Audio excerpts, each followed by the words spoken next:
Hi, good afternoon. So, so far we're looking at the theory behind quality assurance, software quality assurance. We looked at a comparison between V&V, QC, QA. Then also last week we looked at what is the definition of quality, right? Software quality, that is. Now, today we are going to look at the real tools. Today onwards, we'll be looking at some of the real tools and techniques when it comes to software quality assurance. So we are going to start off with the black box testing technique. So there is black box, white box, and gray box, and a few things like that. We'll be also looking at, since this is not only about testing, we are also looking at assurance. We are also looking at some of the software quality assurance processes and standards as well. I also plan to talk about the midterm exam today, so pay your attention. We are in, I think, 6th week now, so you need to be getting ready for your midterm exam. So that is coming towards the end. So make sure you go through this lecture very well, okay? Right, so what is black box testing and why does it matter?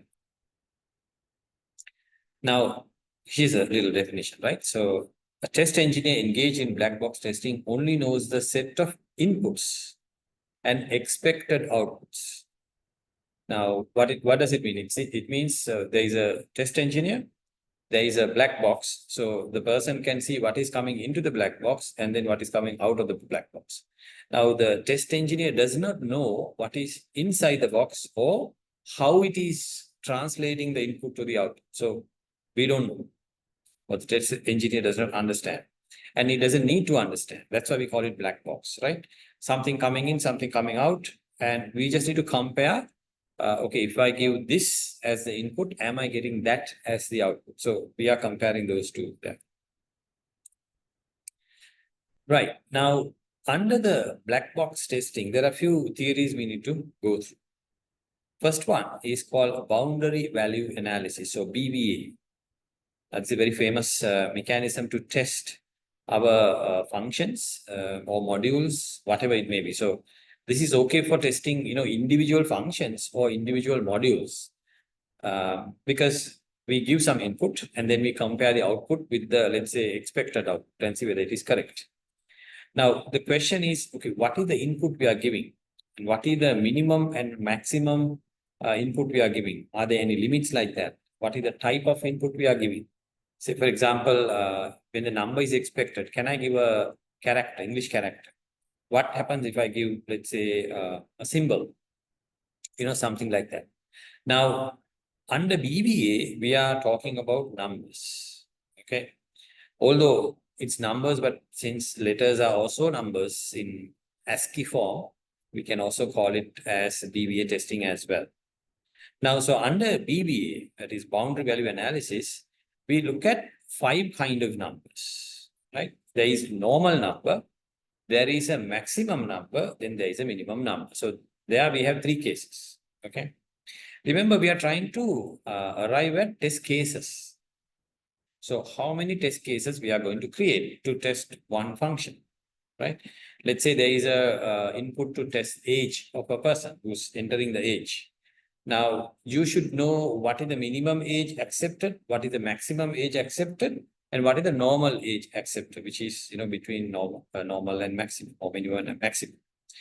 Now, BBA goes 2 steps beyond that. It goes one number more than the maximum and one number less than the minimum. So that way we can check whether the boundary testing is actually happening in the code, whether the programmer has tested the boundary values. That is very important. Okay. That's why there are 5 test cases. Now, if you are given a task, like in your midterm exam or your final exam or your project, you are given a task and say, okay, conduct a BVA for this boundary value analysis, write down the test cases. So you should know under BVA, there are 5 test cases, and then you need to look at the maximum and minimum and then generate the 5 test cases for this. Okay.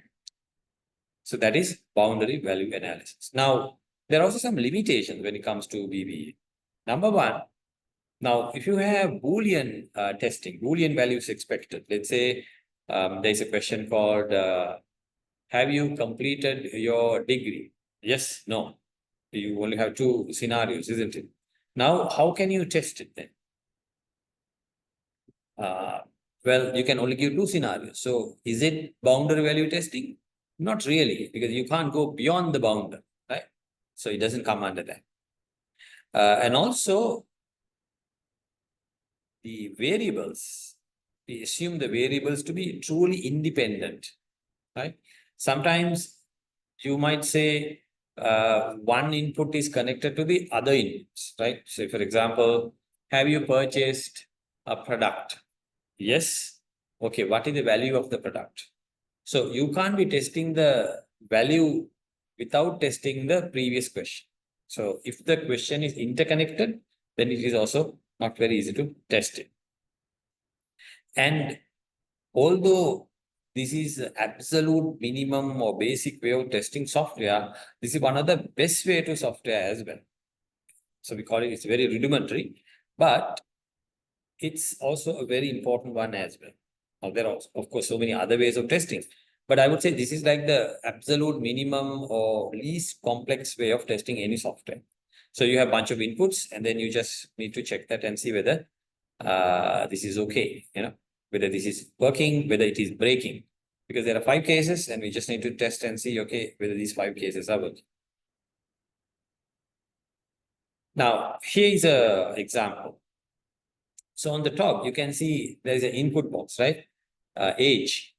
And on the right-hand side, you can see in red color, it says accepts value 18 to 556, that is 56. So it only accepts 18 to 56. So that's like the help text, yeah, in red color.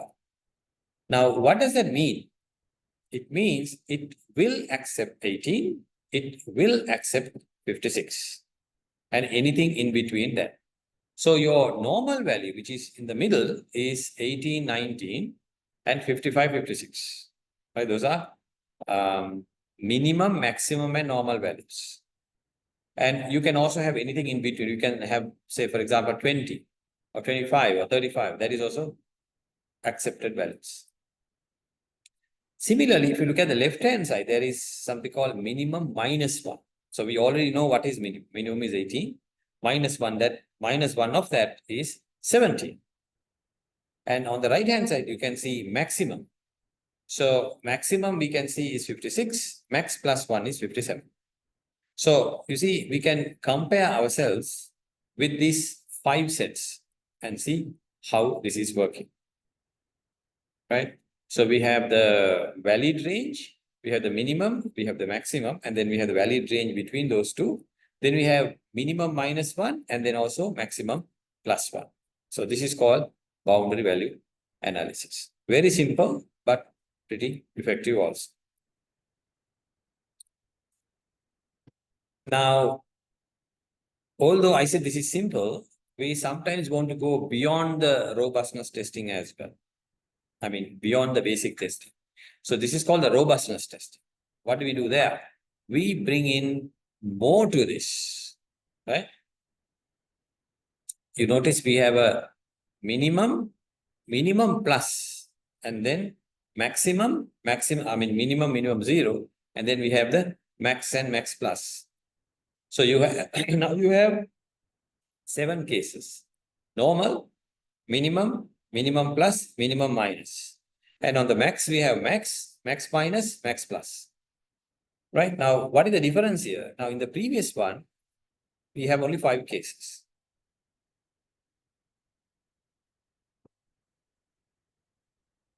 Right? So here we have the 5 cases. Minimum, minimum plus, normal, maximum, maximum, minus.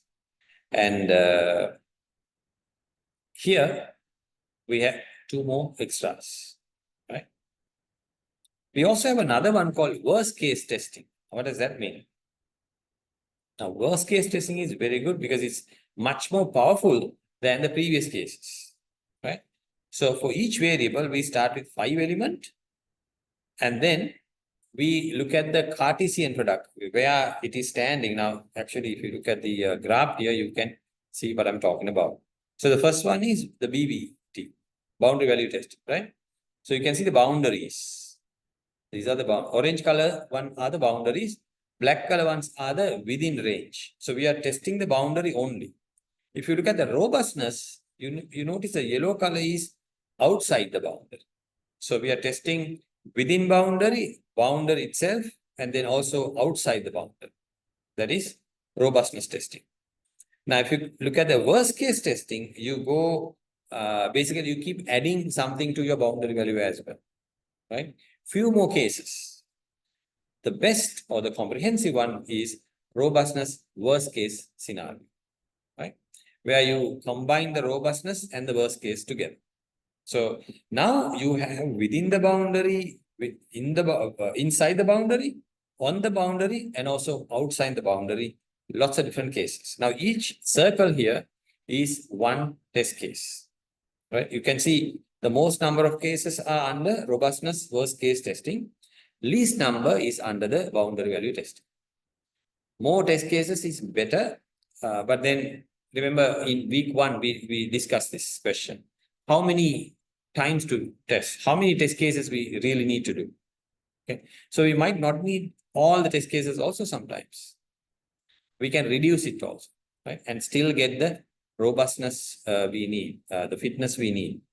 So it depends on how and what you do with this.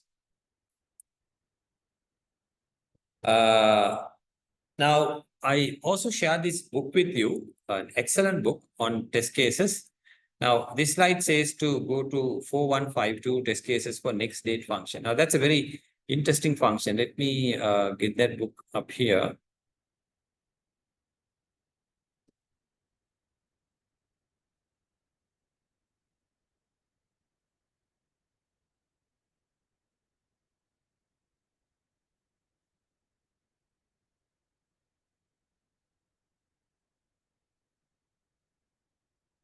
Five, two.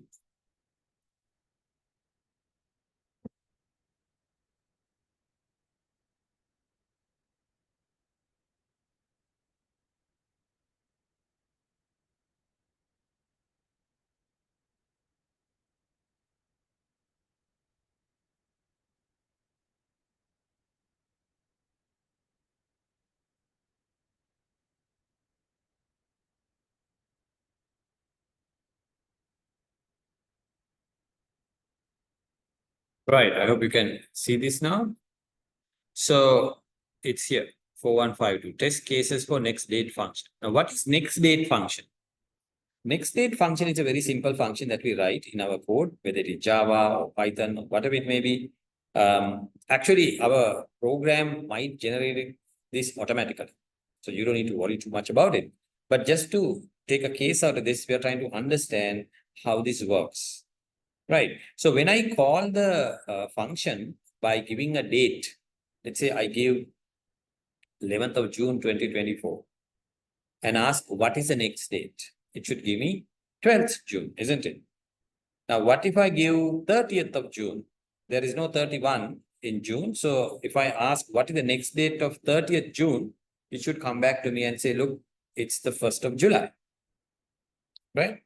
Or if I go to 31st of May and ask what is the next date, it should say, well, it's 1st of June. So we need to calculate the proper date when you call it. Now, what are the test cases? Now, this is again another typical question you will get. You will be given a question like this, and you'll be asked to generate or create test cases for each one here. So now there are 3 cases here, right? Now, first of all, as it says, we need to identify the variables, right? So this book is available online, by the way. So you can see there are 3 variables. There's a month, then there's a date, and then there's an year. Okay. And what are the conditions for this? Month must be smaller than or equal to 1. Sorry, bigger than or equal to 1. 12, month is also smaller than or equal to 12. Similarly, the day must be bigger than or equal to 1, smaller than or equal to 31.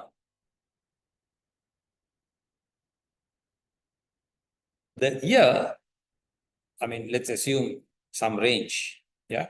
So here they have taken 1900, that is 1900 as the minimum year, 2025 as the maximum year. So this can be, expanded as well. So two ranges. Now, this can be, now these limits are there now, especially the year limit is there as a test case for software. So our customer may have told us, don't go below 1900 or above 2025. So that's why they brought in here. Okay. So what are some of the complexities? Okay. Now, please go through this document. It tells you how it is done. So, for example, here, there are 13 test cases, right? And if you notice, here's the month, 66666, 1, 2, 11, 12. And we giving this date as well. So, test case 1, month is 6, day is 15, year is 1900. What is the expected output? It should be, we are on the 15th June, it should be 16th June. So likewise, right? Now, test case 9 must fail because June has no 31. So invalid date as June has 30 days.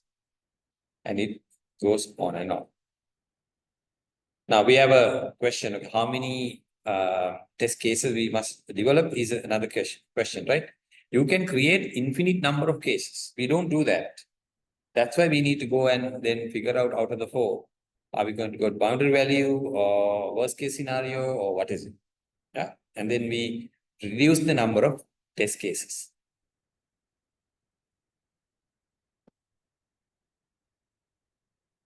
There are other examples also. For example, applying robust testing. How would you generate the test cases for the next state function above? So we must formulate the problem. Yeah. Let me show you a few cases here. There's another one. This one. Now, in this example, we're also trying to figure out the redundant cases, meaning the cases that doesn't make any sense, that doesn't work. So you don't need to test it, but sometimes you may need to test it also. Right.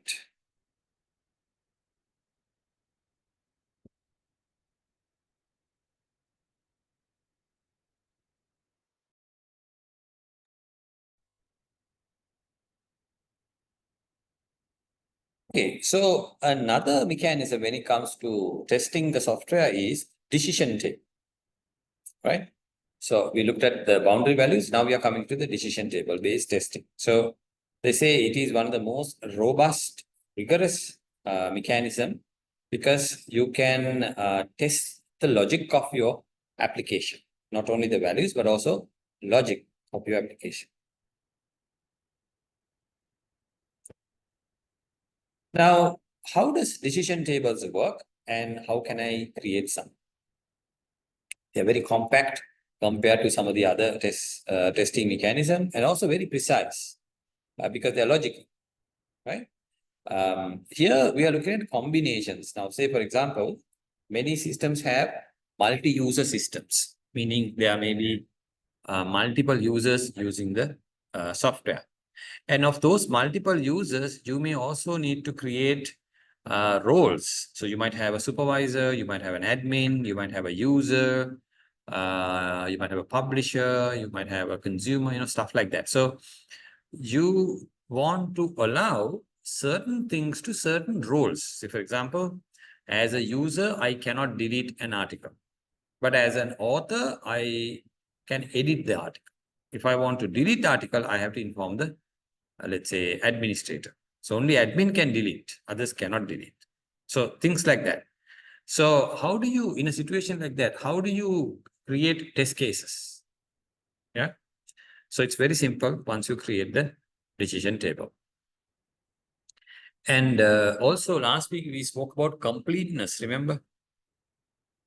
Completeness of the application. So actually we are talking about the completeness of testing. how can you say to the client that your software is completely tested? Well, if you have a decision table, you can see the number of test cases that is coming out from the decision table. And that way you are in a better position to say how complete the testing is. Right? And they're also declarative. What does that mean? Declarative.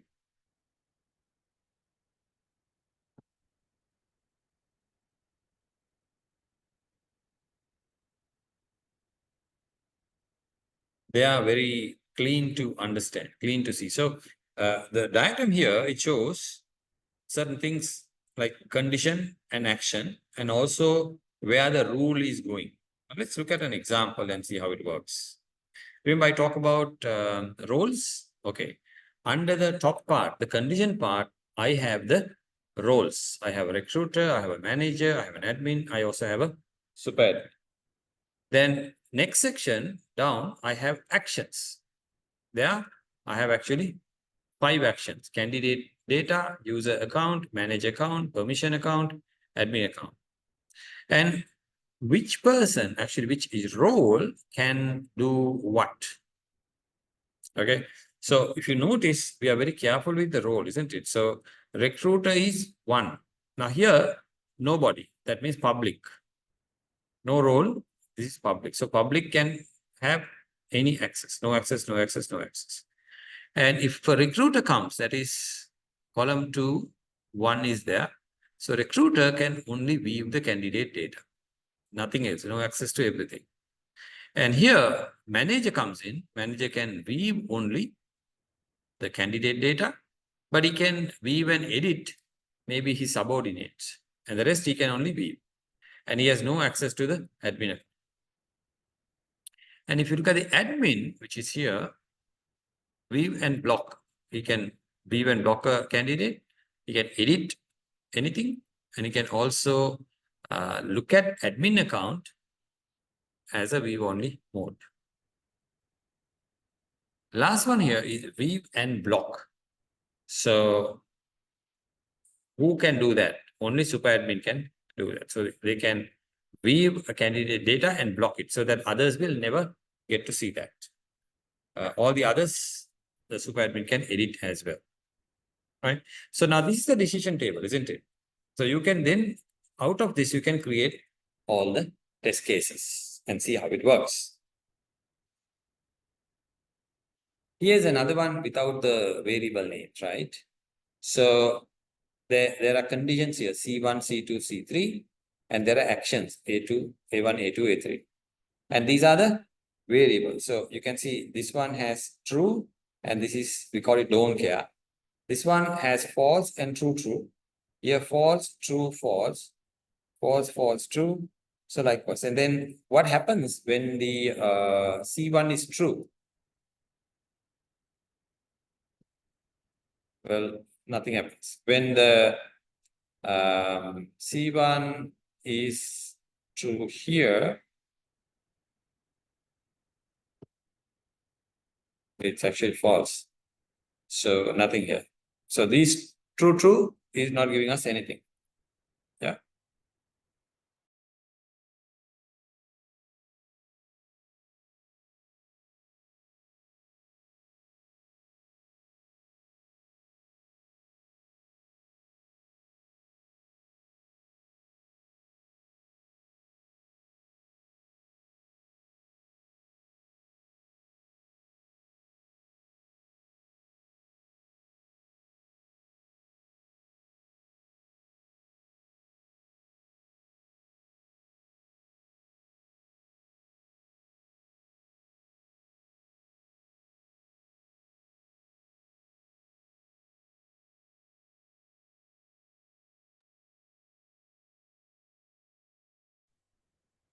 So on this, if you look at the dash, now dash is interesting. So X mean there is a case, dash mean there is no case, right? Now if you look at action entries in rule 9 down here, right? And also rule 1 to 4 here, they are not same. But look, C is true here, C is true here, and C2 and C3 are false here, but here they don't care. Now, what will happen to action 1 under rule 9? That's not very clear, right? So does it mean if I give A1, will it happen? I mean, will it get that action or not? No action, right? So rule 4 and 9 are inconsistent because the action sets are different. So that's a case there, right? So we need to maybe expand it further and see how we can, first we need to figure out what are the redundant areas. Yeah. What sort of actions are creating issues?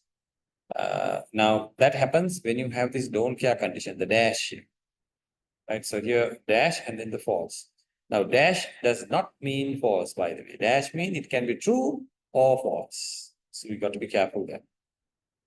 Now, when you see a case like this, you may have to have an additional extra testing. For example, you must say condition 1 is true, condition 2 and 3 are false, not don't care. Then only you will have A2 and A3. Then you should be fine.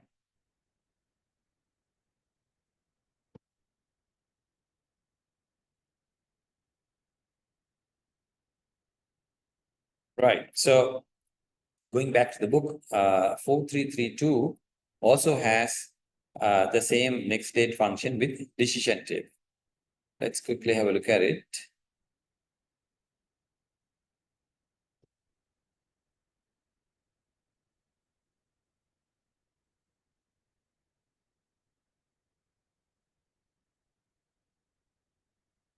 Three.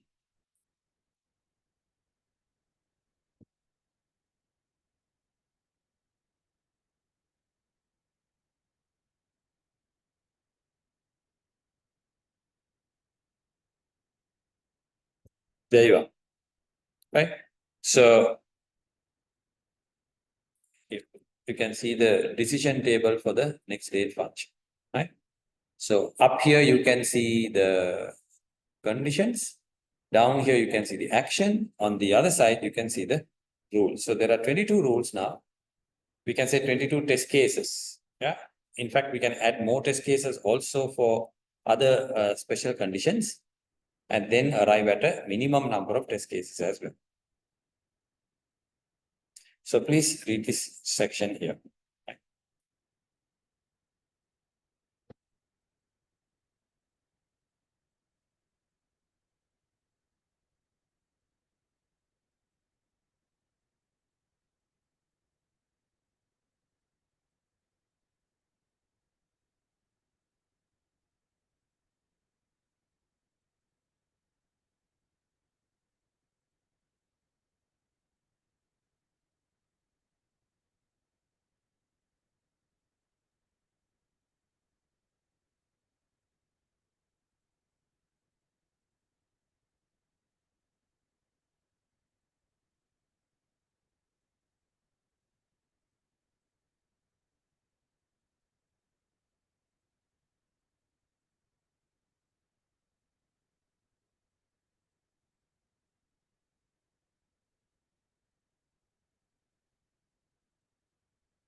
All right. Now here,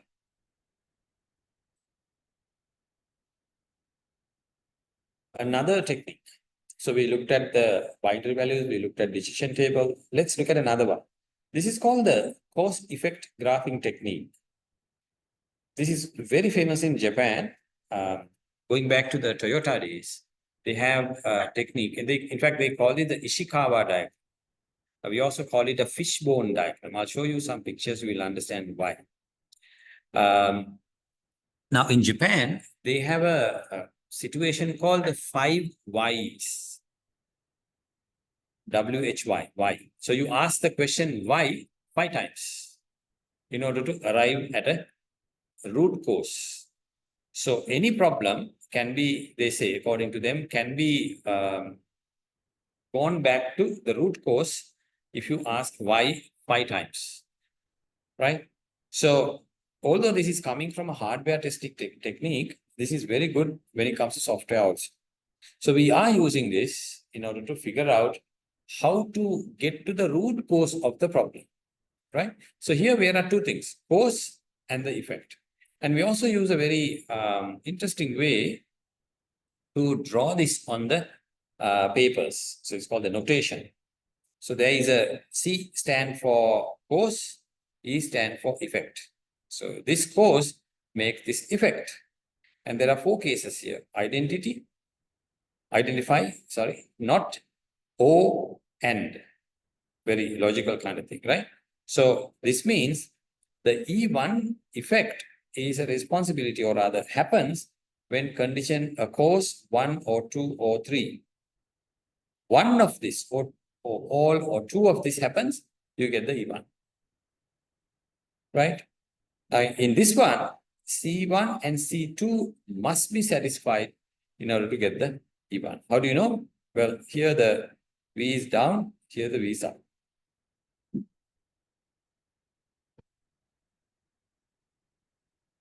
All right. Now, key strength of the CE diagram. Why are we using CE tools?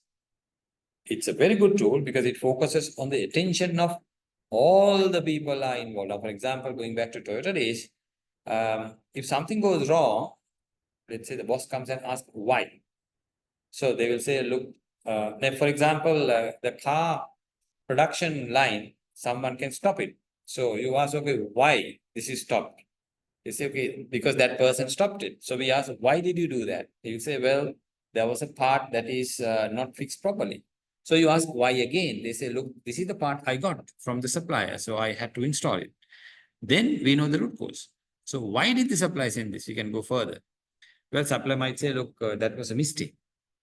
So we ask again another question. Okay, how are you going to stop this mistake from happening next time so that we can move our car in the production line? You see? We can ask the same thing for software also. We can ask, okay, why this is not working in a certain way, right? So like it says in the last point, tremendous capability of communicating to others. Now here's a diagram, right? Lost control of a car. Car is gone, met with an accident. So you're asking why this happens. So the effect is lost control of the car.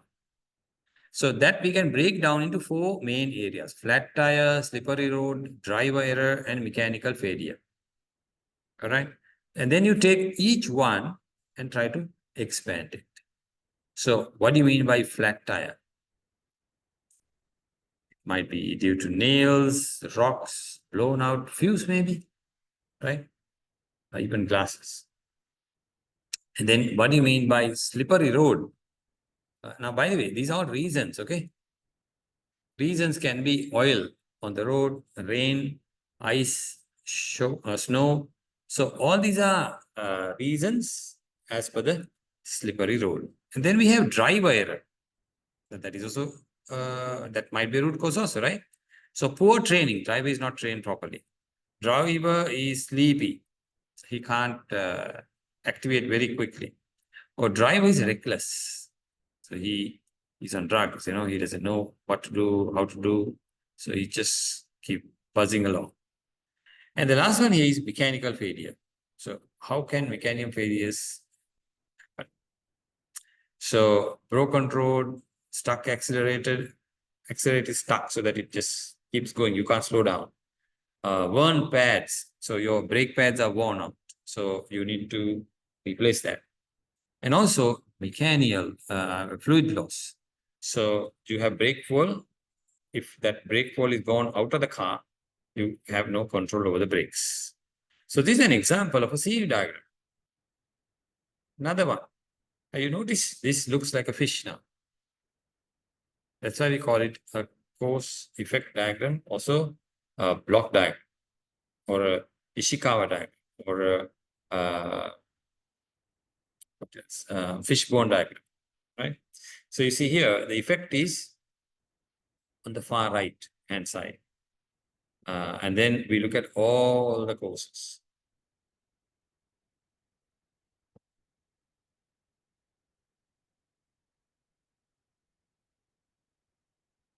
Then we have another example, fishbone diagram example, right? So there is problem is the car won't start. In the morning, car is not starting. So what can go wrong? Can be process where the operator is wrong, and the environment engine is frozen due to maybe cold weather, or man that is coming under the operators. So they have not operated, so they don't know how to do it. And then the battery flat. That is also another reason why you can't start the car. Or starter motor faulty. So your starter motor is shaking, right? So these are examples of these diagrams. Oh, okay, here's the one. It actually shows fish head and a fish. And again, now this is actually a typical way of breaking down people, machine, method, and then material, measurement, environment. So when we acquire something, a machine, we need to probably do this here, right? Or specifically actually shareholder meeting where you look at what each person is responsible of and then what he has to say.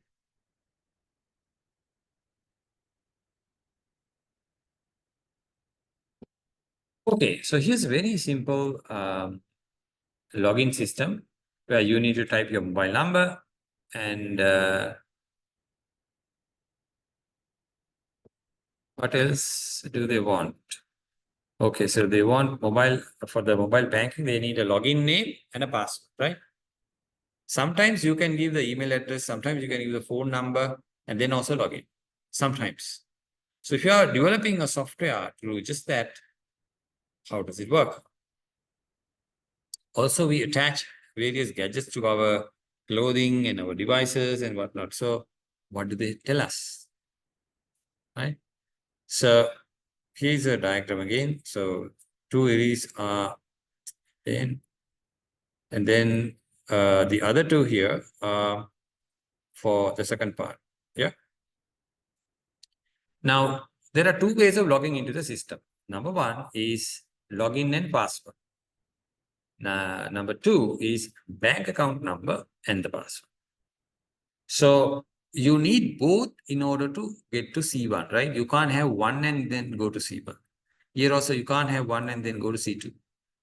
But once you're logged in, you go to the server.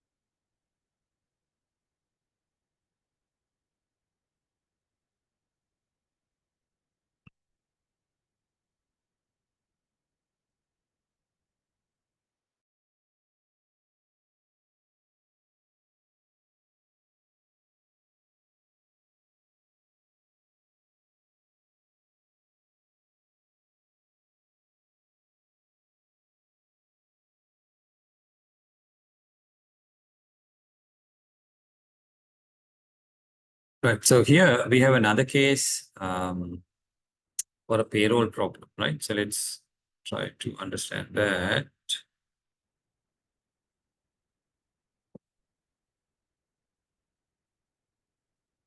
It's 443.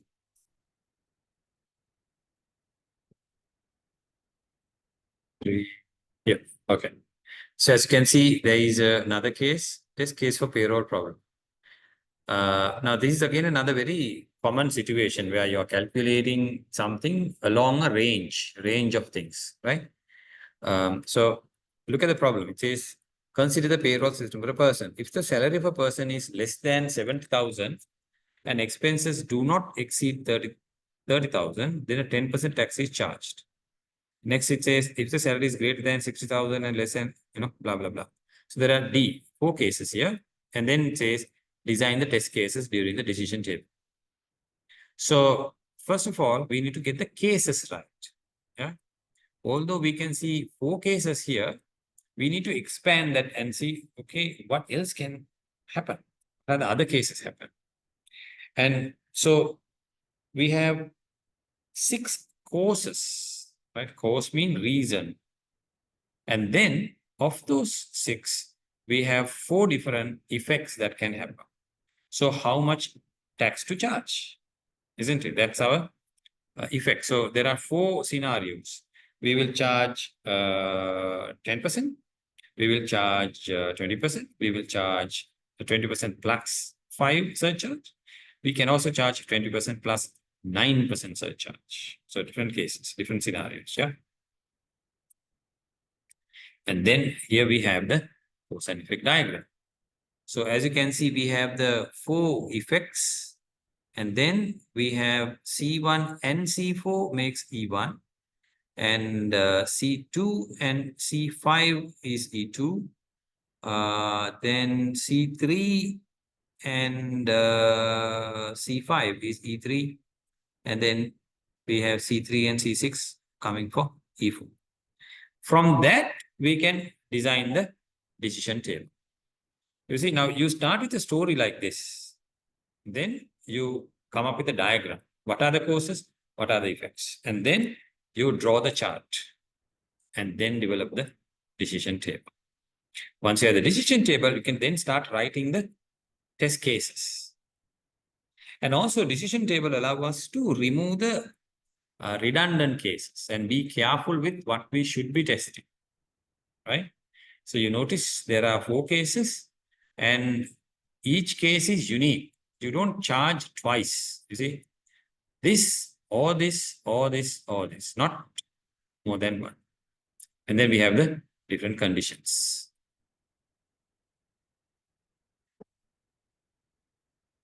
Right. So I won't be reading this in the class. So please go to the book. You have the book, read this and understand what is going on. I also shared other additional resources. If you go here to the LMS, right, under black box testing, this is the presentation I'm running now. So there is 1, 2, 3, 4, 5 links for you to have a look. Very interesting links, right?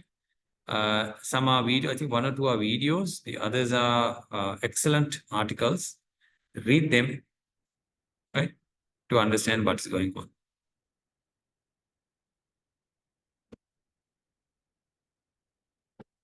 Okay, now here we have 2 interesting slides.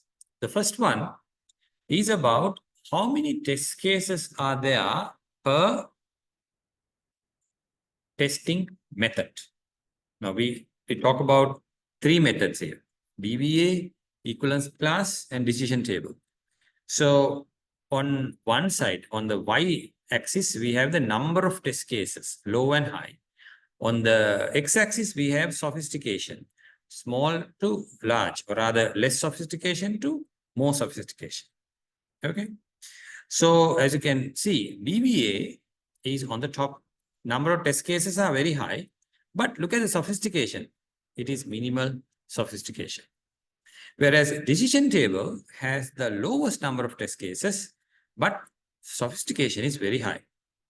So we need to come at a certain middle ground.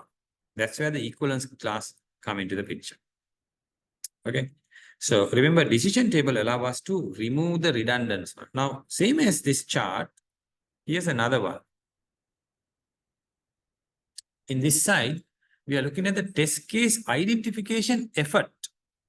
How much effort is required to identify the test cases per testing method? Again, on the y-axis, we have effort to identify test cases.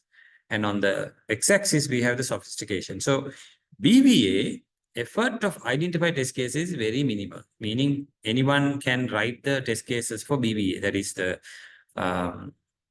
border values, right? Boundary values. Whereas decision table, the effort is high and also the sophistication, right? The only advantage of a decision table, rather, I mean, it is very good, it's sophisticated, is that you need less number of test cases if you do it right. So that's where the experience is playing a big role.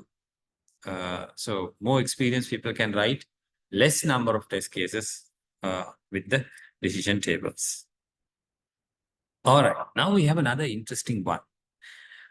This is called the Kiviat chart. It is also known as polar chart or radar chart or spider chart or star plot. Yeah. Now, these ones, okay, let me show you the picture. You know, it's like a spider's web, right? You need to identify a couple of things here. Number one, there are two circles. Okay? The inner circle is called the minimum value, and the outer circle is called the maximum value.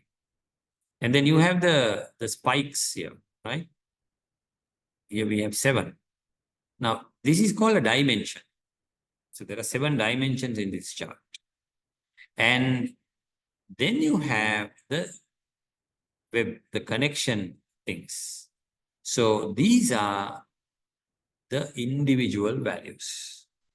So if you look at this case, you can see this scenario or this product, for example, or this function is within the minimum and maximum, isn't it? So minimum and maximum is within that. So this product is good or this function is good. And if you compare this function, everything is out except these two guys. Actually, I would say only this guy, C log, right? And so now, by the way, this is a number of lines, yeah? So error lines, comment line, basic lines, and blank lines, you know, things like that. So this program, or rather this function, the comment lines are within the minimum maximum, but others are too high. So what does that mean? Maybe an amateur has written the program. Now, by looking at this chart, you can tell various things about your code without looking at the code. Yeah. So there are tools, when you load the application, it will count it and give you a chart. Of course, you need to set the minimum maximum, and then it'll you can decide as to whether the program is within that range. Here's another very nice scenario where you can actually use the Kiviat chart or radar chart, yeah, where you're comparing the readiness of the organization. And let's say there's an organization, they are installing a new software. Are they ready? Okay, so you can bring in multiple dimensions to this. Now, for example, applications to assess the organization's readiness to change by summarizing its current position. And then to examine relationship among different factors, to graphically depict where actual process performance is in relation to process goals for the reengineering effort, to track customer satisfaction criteria, and to depict any footprint against series of relative measures, right? And then also, how do you do that? Number one, determine factors to be analyzed and collect information.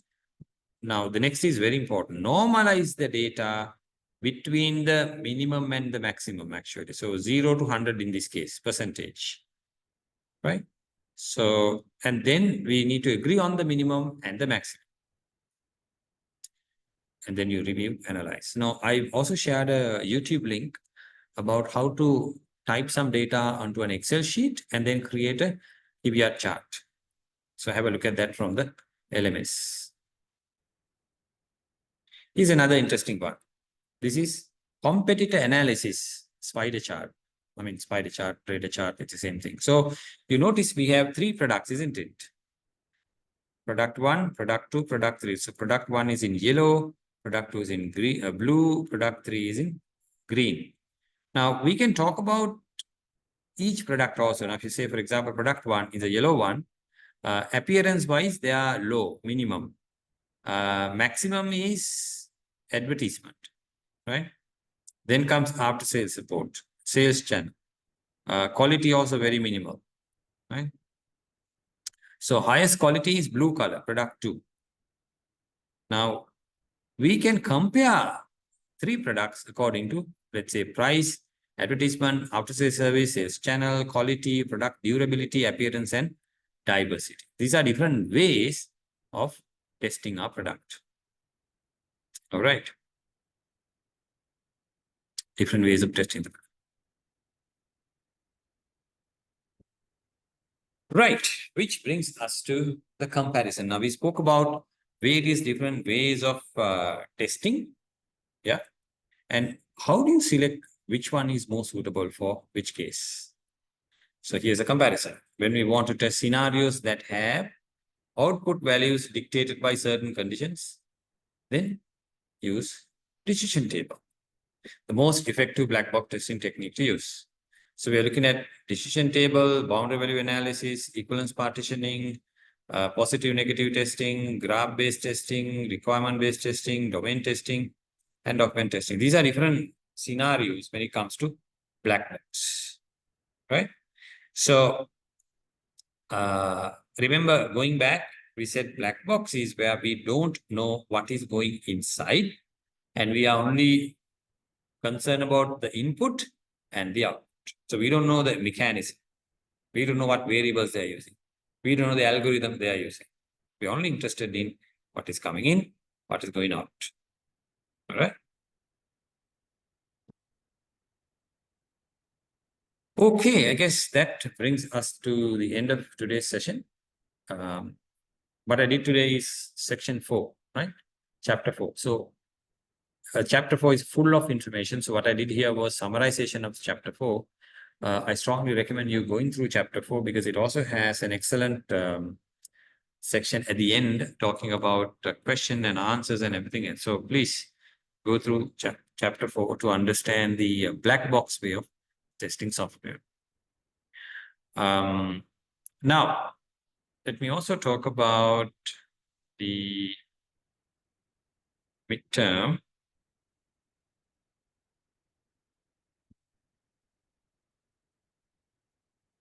I'm yet to upload this document to LMS. So please, by the time you check it, it might be there. Go there, have a look at it. So it's a Word document. You will find it in LMS. So you are given 100 marks from this. It will be scaled down to the appropriate sections that are required. Now, please read the instructions. Because last time also, after giving all the instructions, people were submitting RAR files, they were submitting doc files, they were submitting text files, you know, stuff like that. So only PDF and docx files are accepted. If you submit anything else like DOC or text file or something else, you won't get any marks. And then also there will be a deadline, so please honor the deadline. And then make sure to include this particular document because you are going to write down your name, the student index, and the date of submission. So if you look at what we covered so far under this unit, there were a couple of topics we covered. Yeah.